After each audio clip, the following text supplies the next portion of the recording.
Hi, poor babies. Today we're going straight for the gray area, which is why we're all wearing gray. We're talking about Woobification, specifically the Woobification of Kylo Ren. Joining us again is Emily. And today we're drinking Lady Grey tea.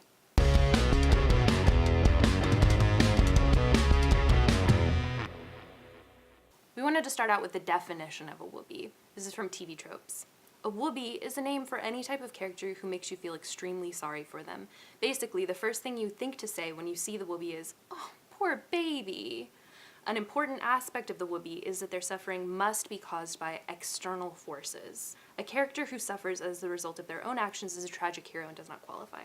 We wanted to talk about why is this problematic to do? And it really relates to the way our media culture does this to actual serial killers and rapists. Think about the latest rape trial you can think of and think about how they covered when that verdict came on. It was like, oh, this is ruining this man's life. It's externalizing this evil source and this guy becomes the victim.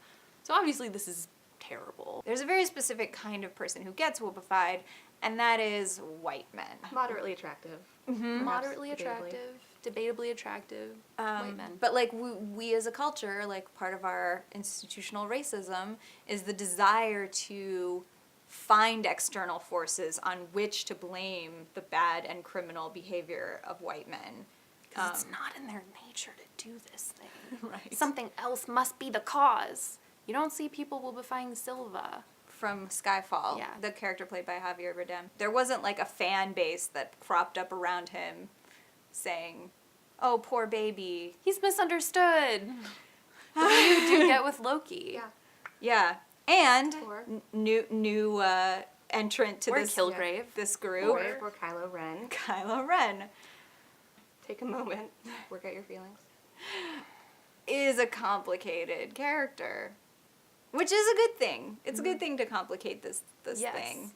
I think there are some interesting differences between Kylo and, say, Kilgrave or Loki. Kilgrave or Loki both truly believe that they have undergone this trauma in their childhood that entitles them to any behavior they might do. Loki literally commits a genocide. He kills all the frost giants. They're all gone now.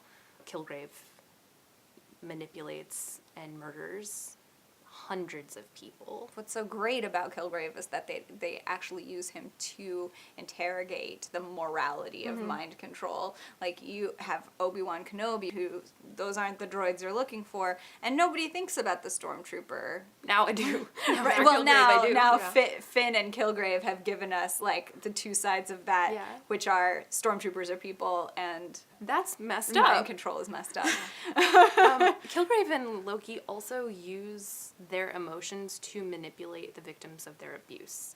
When they are having these emotional moments, it's to get something from someone else when they reveal them. So these are things Kylo doesn't actually He's do. trying to fight, even. Yeah, he actually... Emotional.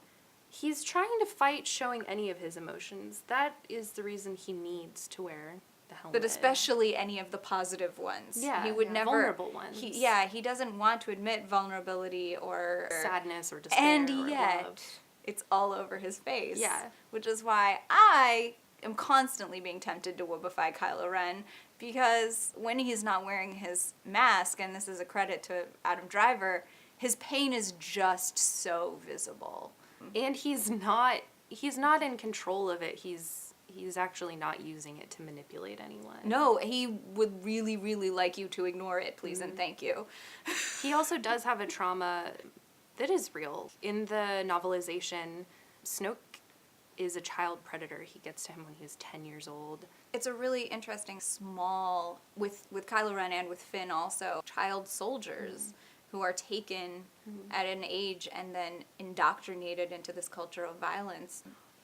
But That doesn't excuse it. what I think is cool is it doesn't excuse it. Like, Finn is a victim. Like, he is a child soldier, and yet he chooses not to shoot people. Yeah. He chooses to stop. He chooses to leave.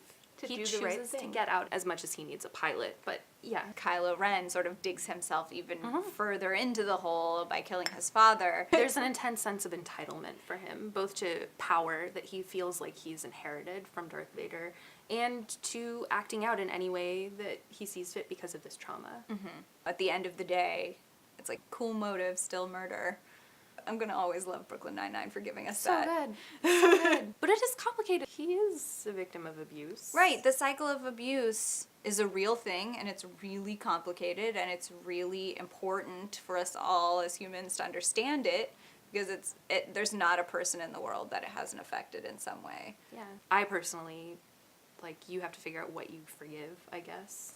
Yeah, I think there's maybe like a culture that the kinds of actors of color who are attractive in that really conventional way so rarely portray villains on some level, understanding that villainizing people of color is wrong, but it also leads to this very one-sided thing where all the villains that we really do try and empathize with and understand, they all end up being white. You want to see a Rodrigo Santoro play a complicated villain that you could Outside of 300. Yeah, where he doesn't have a lot of weird shit all over him. Yeah, like, but yeah, you want to see, villains played by people of color, just so that the effort can be made to empathize with them. There are no clean answers here. You have to make peace with yourself. So, we're going to reelect and supply with an army the victims of Woobies, because they're the ones who need empowering. And they haven't ruined anyone's life. No. Huh. Contrary to what media might make you We believe. can fully embrace them as characters Yeah. and not feel weird about it. I gotta call it. I don't think Jess should have an army. No. I think maybe we should read her stuff. I think she should. I know she hates feelings, but like maybe Another- journaling by herself. Yeah. We're like making quite a bookshelf of this. Yeah, people Of that these probably teen girl shouldn't journals. have armies, but maybe should write out their feelings. I'm cool with letting Freya have an army. Yes. Yeah, she knows Yes. it. Yeah. Yes, because post Ragnarok, she's in charge. She's in charge. I'm sorry, she is in charge. She's in charge. Sorry, Odin. Odin, You Go screwed away. up so many things. I have a lot of feelings about this. And then, of course, elect Leia, as people have done. In the past. General Yeah. Princess Senator. It Yeah. has a nice ring. It does. Yeah. So Yeah. there we are. That feels right. It feels Cheers. good.